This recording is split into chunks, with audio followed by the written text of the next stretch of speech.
This is Becoming Undone.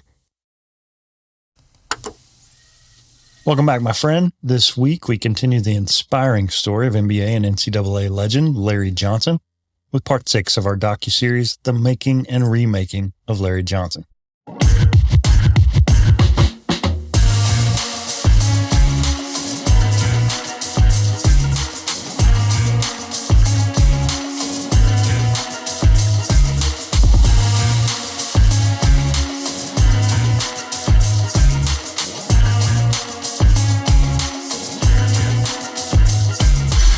Now, to recap, in part 1, we checked in with former Charlotte Hornets VP of Public Relations Harold Kaufman, who shared his stories of the cultural phenomenon that was Larry Johnson in Charlotte, beginning in 1991.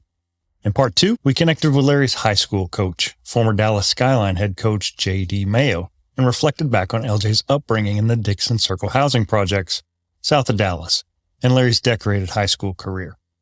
In part 3, we took a detour of sorts when I had the chance to discuss the social impacts of black superstar athletes like Larry and Allen Iverson with my good friend Dr. Kwame M. Brown.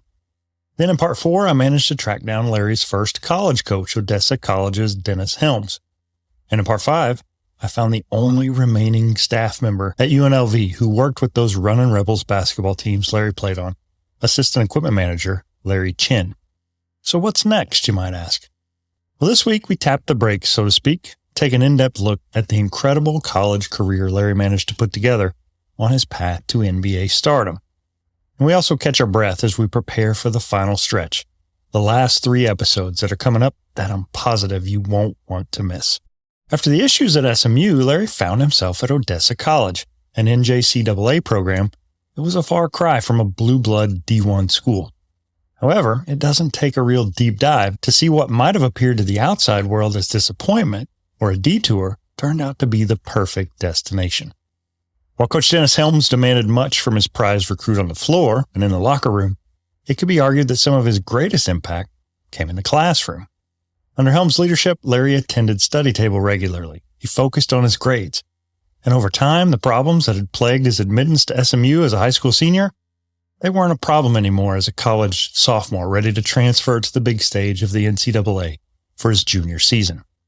But make no mistake, Larry grew as a player under Helms too. His freshman year, he averaged 22.3 points per game on his way to being named NCAA Division I Player of the Year in 1988. He followed that up in 1989 with an even more impressive 29 points per game on his way to his second consecutive NCAA Player of the Year award.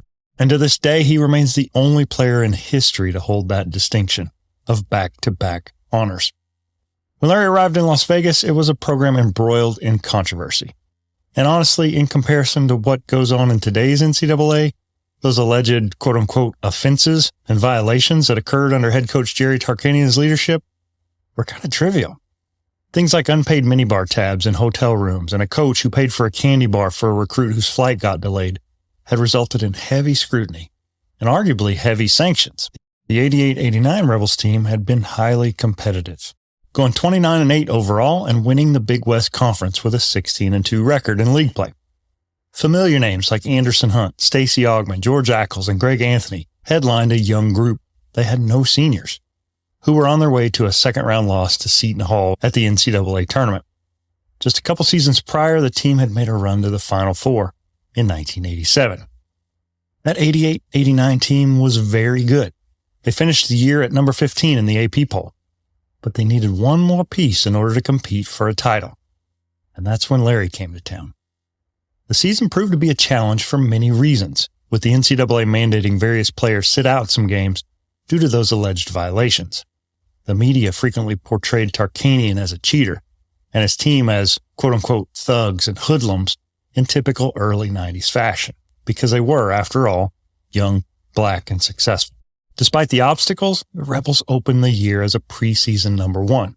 A few stumbles early on to Kansas and Oklahoma dropped them to number 14. But they found their groove as the season wore on, ultimately repeating as Big West champions, a title they actually shared with New Mexico State that year, and finishing the season with an impressive 35-5 record. They didn't just beat the Duke Blue Devils in Denver on April 2nd, 1990 in the championship game. They destroyed them 103-73 in one of the most convincing title trouncings in history. It was an era before Las Vegas had pro sports, and those hometown running Rebels were the biggest and brightest stars in Sin City. Larry proved to be as advertised, routinely leading the team in scoring, rebounding, or both, on the way to a gaudy 20.6 points, 11.4 boards, and 1.4 blocks per game. Those Rebels rolled into the 1990 NCAA tournament on the heels of an impressive streak, winning 15 of their last 16 games, which included a walloping of the Big West tournament field where they won 3 games in 3 days by an average of 22.3 points. That convincing output continued in the NCAA tournament, where they grabbed the number 1 seed and proceeded to pound Arkansas Little Rock by 30 points in the first round. And then a hard-fought 76-65 victory over Ohio State claimed them a spot in the Sweet 16. After arguably their toughest game of the tournament, a 2-point win against a gritty Ball State squad to go to the Elite Eight, the Rebels put up 131 points in a 30-point victory over a Loyola Marymount team, playing in honor of their fallen teammate, Hank Gathers. In the Final Four, UNLV disposed of Georgia Tech before beating the Mike Krzyzewski-coached Duke Blue Devils in what has been described as a clash of cultures. On one side, you had Duke, private, rich, elite, mostly white, disciplined, focused on attention to details with a coach who came from West Point and all the virtue and duty that comes with that at the helm. On the other side, you had the Rebels, up-tempo, full of swagger, lots of dunks, threes, nearly all black with a coach who'd be called a cheater and had come from Long Beach State prior to UNLV. I remember the whole thing pretty vividly. I loved UNLV. Their brand of basketball was explosive, athletic, and fun. Meanwhile, even as a teenager, I remember being able to see through those thinly veiled and sometimes downright overtly racist things said about those UNLV teams. It made me love them all the more in my hopes that they could rise above that noise and become champions anyway, which they did. The team followed that championship season up with what is arguably an even more difficult feat, an undefeated regular season record in 90-91. Sadly, they would fall just short of their goal of a back-to-back title, where a defiant Duke team came back and pulled off a narrow 79-77 upset win to spoil the party and cement their well-earned place in my mind as the most hated team in the history of sport. Along the way, Larry captured back-to-back National Player of the Year honors, marking 5 straight seasons where he had won such an award. High school in 87, JUCO in 88 and 89, and NCAA in 90 and 91. We will later learn that his success didn't end there, and those accolades would continue even after he made it to the NBA. But here's the deal. In every episode prior in this series, I've been fairly light on the details and heavy on story. I've told you everything from when I got my first starter jacket to the most epic pep rally brawl I've ever seen. And along the way, I've promised you repeatedly that it all had to do with Larry Johnson and that I'd link it up for you somehow soon. And prior to today, I've always brought on a guest to share his recollections about that season of life and where Larry had impacted it. But today is different for 2 reasons.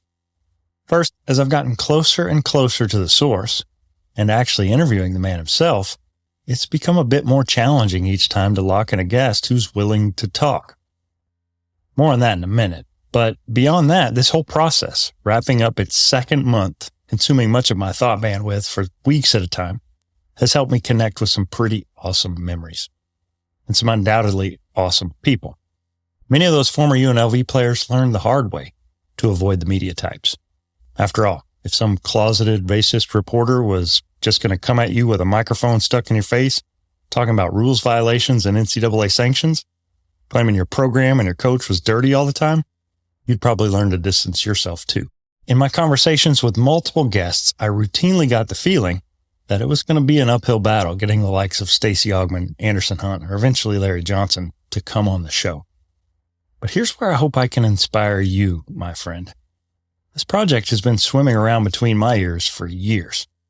It was a story that I felt compelled to chase down and eventually tell.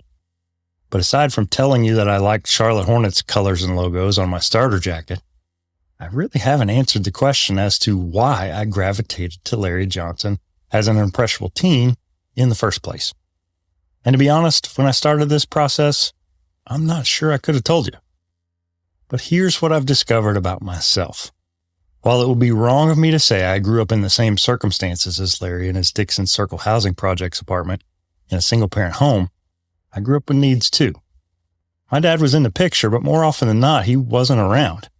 My family struggled to make ends meet, sometimes for years at a time. The thought of going to even a four-year school at all, let alone a prestigious school like SMU, Duke, or oddly enough, where I work now at Baylor, would have been an absolute joke. For Larry, he saw his way out through basketball. He was the best. He created opportunities for himself, and he carved a path toward his dreams through hard work, grit, and will. By the time I really discovered him as a junior at UNLV in 1988, I was in junior high. I remember hearing about this incredible superstar had made it to UNLV after 2 years in JUCO. I read the Sports Illustrated articles that described his upbringing in Dallas. And as weird as it is for me to admit it, I was inspired to find my lane too. It wouldn't be at Odessa, I lived in Illinois, but it would be at a community college. And no matter how hard I tried, it wouldn't be basketball. My quote-unquote basketball career, which for the record grossly overstates its significance, wasn't going anywhere. But it was in sports medicine. When confronted with an obstacle, Larry found a way over, around, or through. And I'd do the same. It's been said you should never meet your heroes because inevitably their humanity will let you down and disappoint you. And while that very well may be the case, I will say this. Simply by the example of his sheer power of will, of excellence on the floor, and resilience in the face of adversity, a hero like Larry was exactly what I needed in order to chase down some pretty big dreams of my own.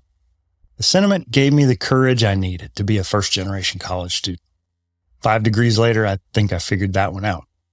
It gave me the will and the guts to move across the country more than once, chasing down a dream of working in pro sports. And truth be told, most recently, that same lesson gave me the belief in myself that I could launch and grow a show like this intended to help others do the same. If you haven't figured it out by now, this show is Becoming Undone, where high achievers can turn setbacks into comebacks.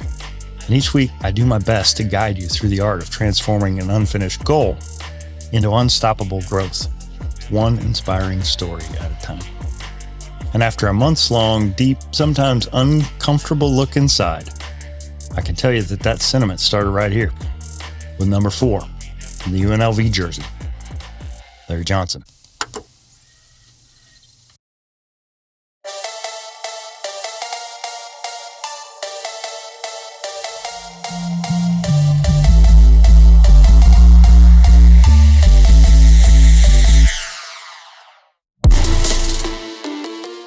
Next time on the Becoming Undone docuseries, the making and remaking of Larry Johnson. I hope I don't jinx it here, but I got an email today that I'm pretty stoked about. I reached out once again to Larry's longtime agent, George Bass, making one final Hail Mary plea to see if I could get him and LJ on for an interview. I got a response less than an hour later. Let me read it to you in its entirety. George says, "I will do it. When do you want LJ? I can set it up for you. Period." So yeah, that happened. Hopefully in the next 3 weeks, as we close out parts 7, 8, and 9, we'll get to hear from George, Converse exec Roger Morningstar, who I'm still trying to connect with, and the man himself, Larry Johnson.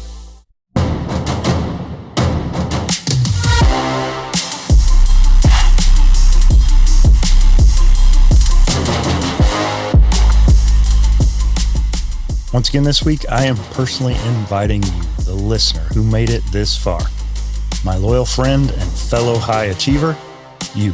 I want you to sign up for my free email newsletter. I don't like that word, newsletter. It sounds boring. Free email community update. I don't know. I've got to come up with a cool name for it. But regardless, it'll go out every Sunday beginning in September. Go to undonepodcast.ck.page, that's P-A-G-E, and sign up. It's totally free, always will be, and it's something that I hope will bring you value as you become part of the Becoming Undone community. In other big news, our new YouTube page is a hit. Thanks for checking it out. Trying something new there this week as well. Thanks for leaving comments and liking the videos. There you can find interviews and clips from a lot of the recent shows. Go to youtube.com/@UnDone podcast and check it out. And also coming soon, I've got some more exciting news to share about a free app I'm developing and a new Facebook community too. Lord willing, I'll meet you again next Thursday. Becoming Undone is a Nitro Hype creative production written and produced by me, Toby Brooks. Tell a friend about the show and follow along on Facebook, Instagram, and LinkedIn at Becoming Undone Pod. And follow me at Toby J. Brooks on X, Instagram, and TikTok. Check out my link tree at linktr.ee/Toby J. Brooks. Listen, subscribe, and leave me a review at Apple Podcasts, Spotify, iHeartRadio, or wherever you get your podcasts. Until next time, keep getting better.